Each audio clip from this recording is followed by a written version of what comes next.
Assalamualaikum warahmatullahi wabarakatuh. Kembali lagi bersama saya Mulkillah, CGP Angkatan ke-9 dari SMK Negeri 5 Kota Serang, Provinsi Banten. Pada kesempatan ini saya ingin menyampaikan sebuah koneksi antar materi modul 2.1. Tentu kita masih ingat dengan peran guru penggerak, yaitu menuntun segala kodrat yang ada pada anak untuk memperoleh keselamatan dan juga kebahagiaan baik sebagai manusia maupun sebagai anggota masyarakat.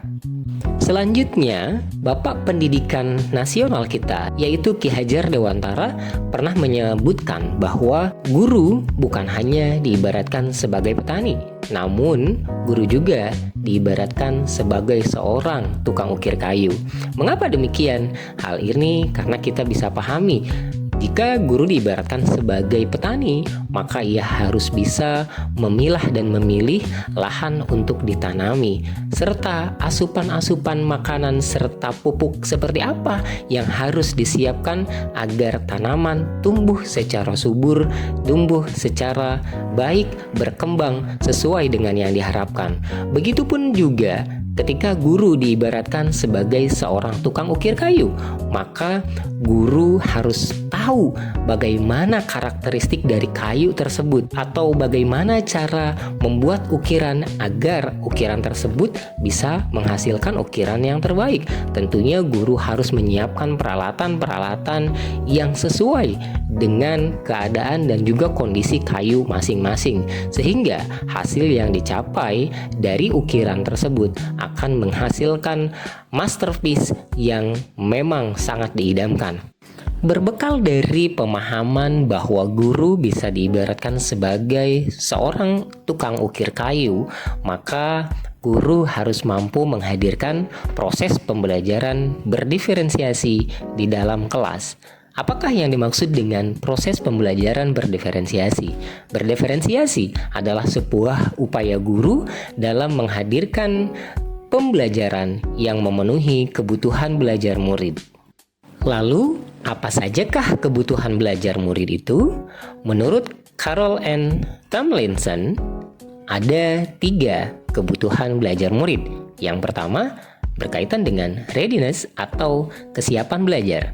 Yang kedua, berkaitan dengan minat. Yang ketiga, berkaitan dengan profil belajar murid.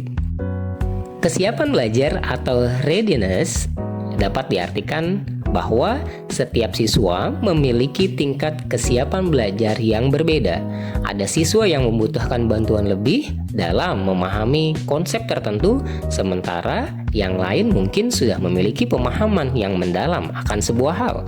Analoginya adalah kepada equalizer. Berbagai pengaturan nada menggambarkan beragam tingkat kesiapan belajar siswa. Kebutuhan belajar murid yang kedua adalah minat. Minat merupakan motivator penting bagi siswa untuk terlibat aktif dalam proses pembelajaran, baik minat dari perspektif situasional maupun minat dari perspektif kecenderungan individual. Selanjutnya, kebutuhan belajar murid yang ketiga adalah profil belajar murid. Mengacu pada bagaimana sebagai individu secara alami menghadirkan cara-cara terbaik dalam belajar. Hal ini terkait dengan banyak faktor, diantaranya lingkungan belajar, pengaruh budaya dan gaya belajar, kecerdasan majemuk, dan yang lain sebagainya. Lalu, bagaimana strategi pembelajaran berdiferensiasi? Strategi pembelajaran berdiferensiasi melibatkan variasi dalam 3 komponen utama. Yang pertama, variasi konten. Yang kedua, variasi proses. Yang ketiga, variasi produk. Variasi konten dalam pembelajaran berdiferensiasi melibatkan penyajian informasi dan konsep dalam berbagai format dan tingkat kompleksitas.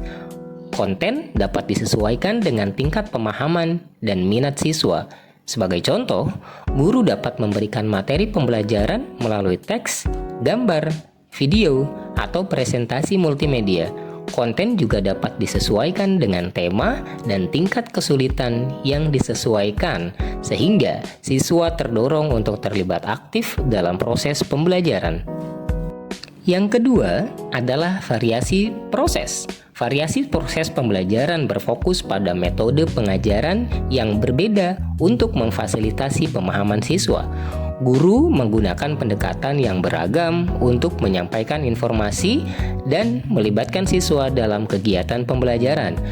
Sebagai contoh, diskusi kelompok, penemuan mandiri, dan juga proyek kolaboratif. Sedangkan variasi produk adalah merujuk pada berbagai cara di mana siswa dapat menunjukkan pemahaman mereka tentang materi pembelajaran. Produk-produk ini mencerminkan pemahaman, kreativitas, dan penerapan konsep yang telah dipelajari. Contoh, presentasi, proyek seni, laporan tertulis, kemudian juga simulasi atau demonstrasi. Ketiga variasi tersebut dimulai dari variasi konten, variasi proses, serta variasi produk akan menentukan bagaimana proses penilaian.